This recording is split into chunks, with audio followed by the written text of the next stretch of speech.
We're open for questions from the media. Oh, sorry. Emmanuel, you spent the first 2.5 years of your career in Denver, and now you come back here to Utah. How was your first 2.5 years in Denver in that high altitude? How do you think that will help you adjust to playing here in Salt Lake? I'm definitely excited to be back in the altitude. I mean, it's an advantage against opposing teams. Obviously, when we first started working out here in the beginning of September, you felt it right away. I felt it right away. But Denver, I think, is a little bit higher. But definitely it's an advantage that we can use against our opponent. So I think it'll be a great thing. Question right back here. Tony, you had a really good summer league. What have you done since then to keep working on your game and to build off of that? Yeah, ever since the season ended, just want to focus on getting stronger, getting faster, and mostly just getting in better shape and condition. Emmanuel, what kind of conversations have you had with the coaching staff in terms of kind of carving out specific expectations and roles and things of that nature?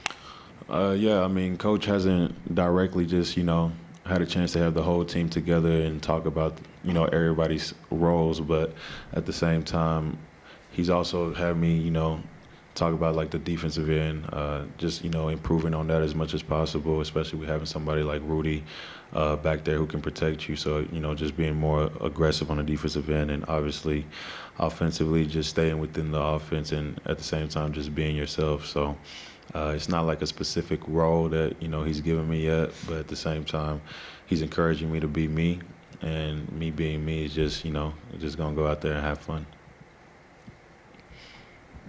Kind of wanted to build on that defensive part of things. Is that was a big reason why you're kind of brought in, is because of your size and ability. Why, do you think you have improved on that part of your game this summer, and what kind of defensive player do you think you can be?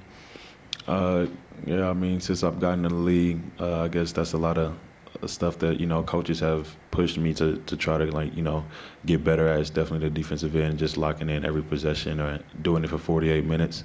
And talking to Coach Snyder, obviously this team is defensive oriented, and he's big on that. So that's definitely something that I've definitely been thinking about, just, giving multiple efforts and just fighting over screens harder and stuff like that. So that's one thing he's been pushing me on, and just making winning plays. It can be a charge here, or it can be a loose ball, something like that. So just the little things, going forward, he tells me that I have the potential to be a great defender. So if he believes in me, then I got to believe in myself on that end too. Question back on the side. Tony, since you've been here, the Jazz always had Rudy, and then Derek would play the backup, and then they always had Epe, or they would bring in another center. What's it like now that some of that room in front of you has been cleared out? And what does that feel like? How does that make the season feel different going into the year? I see it as an opportunity for me to play. So, and yeah. Emmanuel, a lot's been made of the kind of the mutually beneficial way that this might work out, both what you can bring to the Jazz and what the Jazz's coaching staff can help you with as you continue to develop. Before you came to Utah, what was the reputation of the Jazz's coaching staff that you had heard, and what do you think they can help you with from that side of things? I've heard nothing but great things, honestly, and I'm not just saying that. Everybody tells me how smart of a coach Coach Snyder is, and witnessing firsthand, I've never seen a coach so detailed.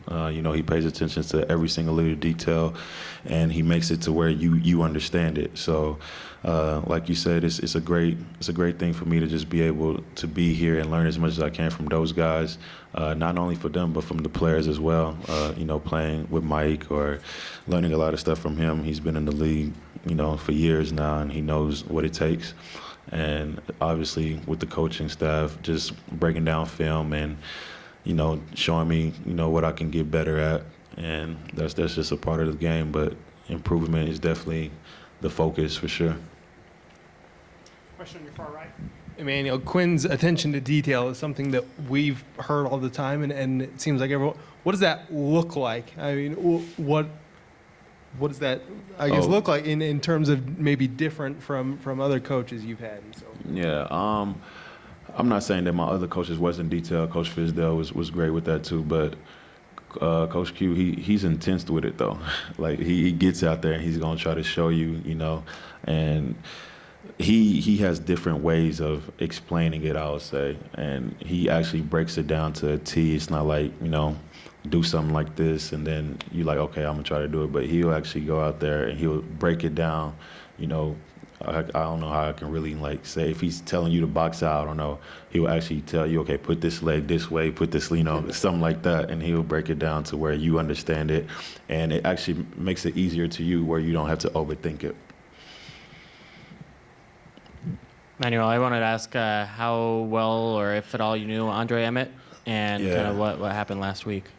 Yeah, I mean that's a tough situation. He was special to us, especially back home in Dallas, Texas. We always call him, one of our own. He's a legend out there. It was definitely a tough situation as soon as I came. I was up here when I heard the news, but one of my close, I guess you can say, mentors, that was like his brother. So I knew Andre pretty well as well. We always used to play during the summer. It's unfortunate that happened, but that's something that I'm always going to think about. He was a great person, and his funeral was actually today, but I couldn't make it because I had to be here. But my prayers definitely go out to his family and his children.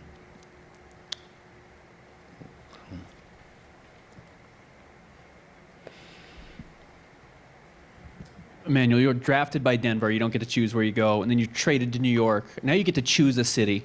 How does that change kind of an approach to a season when you get to choose to be here? Yeah, it was a little different for sure. I guess when you choose, you kind of gotta go to the best situation for you and what fits you. This summer, I say it took a lot of maturity and a lot of growth within me. Me personally, I was tired of not being in the playoffs, and I saw the opportunity that the Jazz had. The last couple of years, they made it to the playoffs, and like I said, I kept hearing great things about the coaching staff, especially Coach Snyder, who's real close to Larry Brown as well, that's one of my guys.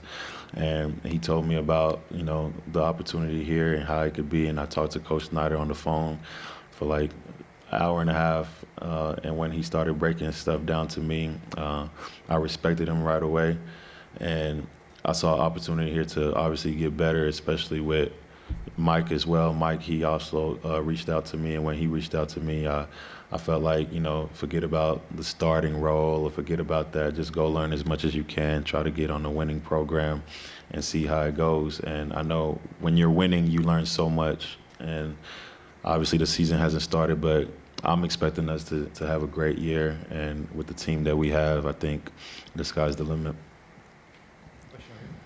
Tony, what are your expectations for this year, particularly as there's a lot to be said for bringing in a lot of new faces, and people think the Jazz are going to do really well. What do you think personally for yourself happens, and what do you hope happens for this team? Ultimate goal is to win the NBA championship, but for me, just fit in where I can, just playing hard, rebound, and run the floor.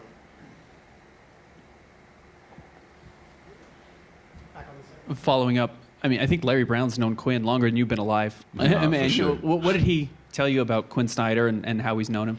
Yeah, he gave Coach Snyder his first coaching job in the NBA. So they go way back. It's a small world, obviously. People that don't know me, I was going to choose to go play for Larry Brown. And I didn't get a chance to actually play for him, but he still coaches me to this day. If I answer the phone, he's on it for hours talking about basketball. But he kind of, in a way I could say that Quinn Snyder is, I'm not going to say he is kind of like Larry Brown, but they have the same mindset. So I can kind of say it's the closest thing I can get, because Larry Brown, when he's on the phone with me, he breaks stuff down as well, and to the point where I understand him very well. And when I talk to Coach Snyder, instantly I felt the same thing. But obviously I'm going to be with Coach Snyder every single day, so I'm going to get to learn as much as I can. Emmanuel, you've mentioned that Quinn Snyder breaks these things down. Is there something you've learned just in the couple weeks you've been with him that you didn't know before?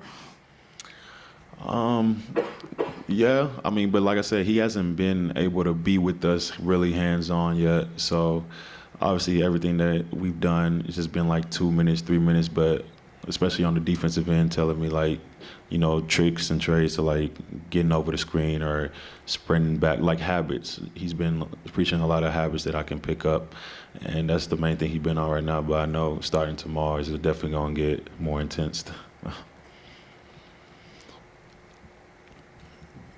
Two-a-days start tomorrow. If there are no further questions, 2 days.